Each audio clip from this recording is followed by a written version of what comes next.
गंगा एक शब्द, एक नदी या एक जल की धारा नहीं, बल्कि भारत की आत्मा है। गंगा ना होती तो भारत कभी अध्यात्म के मार्ग में इतनी उन्नति नहीं कर पाता। गंगा का उद्गम हिमालय से होता है। गंगोत्री को गंगा का उद्गम स्थल माना गया है। गंगोत्री उत्तराखंड राज्य में स्थित एक तीर्थ है। सबसे पहले गंगा का अवतरण होने के कारण ही यह स्थान गंगोत्री कहलाया, किंतु असल में गंगा का उद्गम कुछ किलोमीटर और ऊपर श्रीमुख नामक पर्वत से होता है। वहां गोमुख के आकार का एक कुंड है जिसमें से गंगा की धारा फूटती है। इस गोमुख कुंड में पानी हिमालय के और भी ऊंचाई वाले स्थानों से आता है। हिमालय से निकलकर ये नदी प्रारंभ में 3 धाराओं में बंटती है, मंदाकिनी, अलकनंदा और भागीरथी। उत्तराखंड के देवप्रयाग में अलकनंदा और भागीरथी का संगम होने का दृश्य बड़ा ही विख्यात है। बाद में ये धारा गंगा के रूप में हिमालय से ऋषिकेश और फिर हरिद्वार के बाद मैदानी इलाकों में प्रवेश करती है। इसके बाद ये नदी उत्तराखंड के बाद उत्तर प्रदेश होते हुए बिहार में पहुंचती है और फिर पश्चिम बंगाल के हुगली पहुंचती है। इसके बाद ब्रह्मपुत्र नदी से मिलकर गंगा समुद्र में समा जाती है। इस स्थान को गंगा सागर कहा जाता है। हिमालय से बंगाल की खाड़ी तक गंगा अपनी यात्रा में चारों तरफ सुख समृद्धि बांटती रहती है। इस यात्रा में गंगा में कई नदियां जुड़ती हैं, जिनमें प्रमुख हैं सरयू, जमुना, सोन, रामगंगा, गोमती, गंडक, कोसी, घुघरी, महानंदा, हुगली, पद्मा, ब्रह्मपुत्र और मेघना।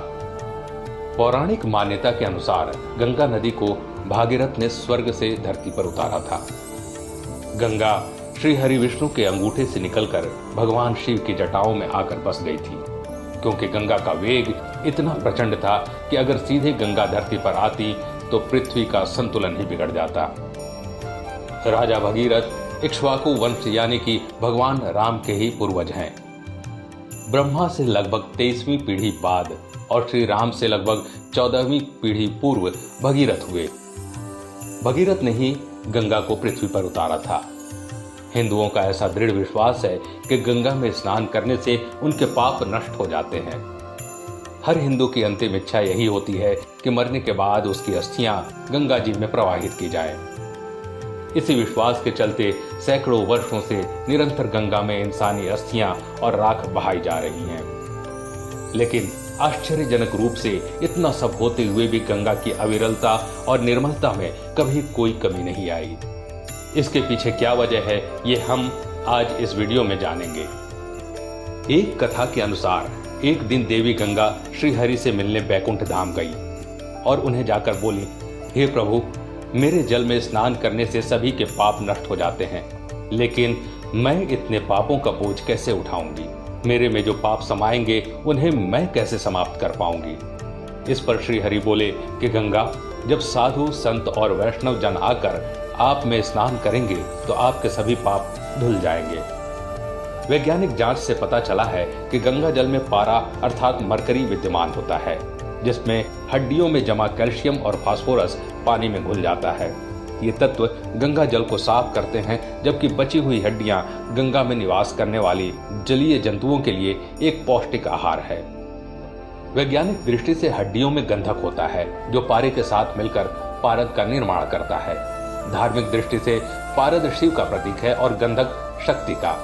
इस तरह गंगा में अस्थियां बहाए जाने से एक तरफ जहां गंगा के पानी की गुणवत्ता बढ़ती है, तो दूसरी तरफ जलीय जंतुओं को भोजन भी प्राप्त होता है। एक बात और जिससे वैज्ञानिक भी हैरान है, वो ये कि गंगा जल कभी खराब क्यों नहीं होता। हरिद्वार और ऋषिकेश जाने वाले श्रद्धालु छोटी छोटी बोतलों में हमेशा से गंगा जल भरकर अपने घर लेकर आते हैं। घर में गंगा जल रखे दशकों बीत जाने के बाद भी ये जल उतना ही निर्मल होता है जितना कि भरते समय था। दुनिया की और किसी नदी या फिर आरओ का पानी भी इतने दिन तक स्वच्छ कभी नहीं रह सकता। वैज्ञानिकों के पास इसका जवाब यह है कि गंगा के जल में बैक्टीरियोफेज नामक जीवाणु होता है। गंगा जल में मौजूद ये जीवाणु हानिकारक सूक्ष्म जीवों को पानी में जीवित नहीं रहने देते, अर्थात ये ऐसे जीवाणु हैं जो गंदगी और बीमारी फैलाने वाले जीवाणुओं को नष्ट कर देते हैं। इसके कारण ही गंगा का जल कभी नहीं सड़ता है। इसके साथ ही गंगा का प्रवाह इतना तेज होता है कि छोटी मोटी अशुद्धियों को ये प्रवाह वैसे ही साफ कर देता है। एक कहावत भी है कि बहता पानी निर्मला, अर्थात बहता हुआ जल हमेशा स्वच्छ रहता है। गंगा जल की पवित्रता का आध्यात्मिक पक्ष ये है कि गंगा के पावन तटों पर बैठकर हजारों सालों से योगी, तपस्वी और सन्यासी अपनी साधना में लगे हुए हैं। इन महात्माओं के तपोबल से भी गंगा किनारे का वातावरण शुद्ध हो गया है। गंगा जल के कभी खराब न होने के पीछे एक वजह यह भी है कि गंगा का उद्गम हिमालय के अत्यंत दुर्गम स्थलों से हुआ है। हिमालय का यह हिस्सा दैवीय और वनस्पति संपदा से परिपूर्ण है। गंगा के जल में भी इन औषधि और जड़ी बूटियों का कुछ सार सम्मिलित हो जाता है। इस वजह से भी दशकों बीत जाने के बाद भी गंगा का जल उतना ही पवित्र और स्वच्छ बना रहता है। इन्हीं सब कारणों के चलते भारत में गंगा को एक नदी नहीं बल्कि मां का दर्जा दिया गया है। मतलब अगर गंगा को औद्योगिक प्रदूषण से मुक्त कर दिया जाए तो इसका जल पूरी दुनिया में सबसे ज्यादा पवित्र है, इसमें कोई शक नहीं। दोस्तों, आज के लिए बस इतना ही। अगर वीडियो पसंद आया तो लाइक करिएगा और ऐसे ही वीडियो देखने के लिए हमारे पेज को फॉलो जरूर करें। धन्यवाद।